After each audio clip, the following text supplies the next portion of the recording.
hi friends welcome to रेन्ना समयल इनके என்ன சமையல் பார்க்க போறோம்னா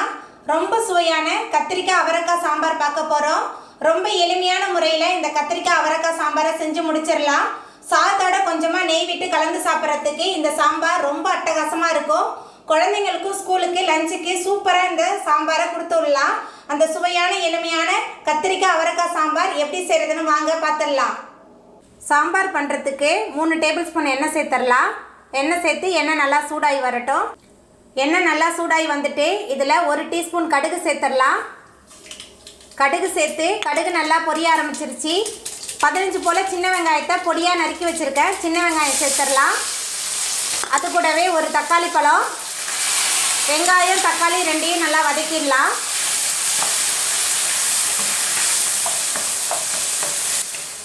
நம்ம சேர்த்த வெங்காயம் தக்காளி நல்லா வதங்கிருச்சு இப்போ இதில் 3 பச்சை மிளகாவும் கொஞ்சமாக கருவேப்பிலையும் சேர்த்துடலாம் சேர்த்துட்டு நல்லா வதக்கிடலாம்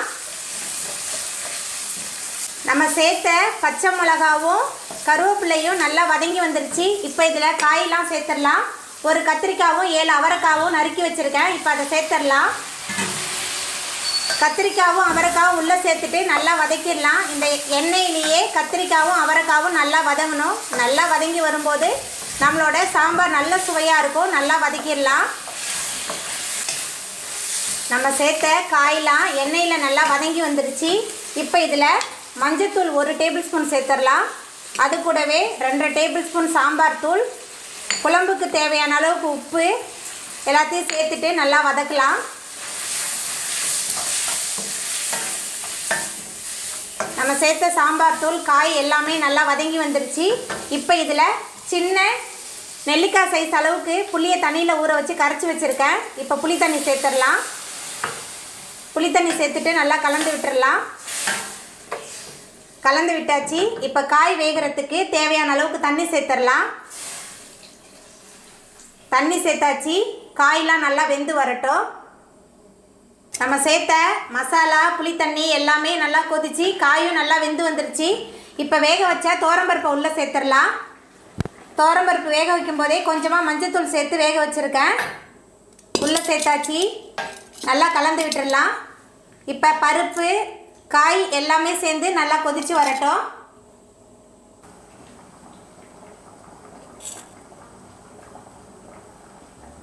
நம்ம சேர்த்த பருப்பு காய்கறி எல்லாமே சேர்ந்து நல்லா ஒரு கொதி வர ஆரம்பிச்சிருச்சு இப்போ மேலால் கொஞ்சமாக கொத்தமல்லி தழை தூவிடலாம் அதுக்கப்புறமா பெருங்காயத்தூள் சேர்த்துக்கலாம் பெருங்காயத்தூள் சேர்த்துட்டு நல்லா கலந்து விட்டுடலாம் கலந்து விட்டுட்டு நம்ம அடுப்பை ஆஃப் பண்ணிடலாம் நம்மளோட சுவையான கத்திரிக்காய் முருங்கைக்காய் சாம்பார் ரொம்ப சூப்பராக ரெடி ஆகிட்டு அவ்வளோதாங்க நம்மளோட சுவையான கத்திரிக்காய் அவரைக்காய் சாம்பார் ரொம்ப சூப்பராக ரெடி ஆகிட்டு நீங்களும் உங்கள் வீட்டில் இந்த சுவையான கத்திரிக்காய் அவரைக்காய் சாம்பாரை செஞ்சு பாருங்கள் இந்த வீடியோ உங்களுக்கு பிடிச்சிருந்தா லைக் பண்ணுங்கள் ஷேர் பண்ணுங்கள் கமெண்ட் பண்ணுங்கள் சப்ஸ்கிரைப் பண்ணுங்கள் அப்படியே பக்கத்தில் உள்ள பெல் பட்டனையும் கிளிக் பண்ணிடுங்க நன்றி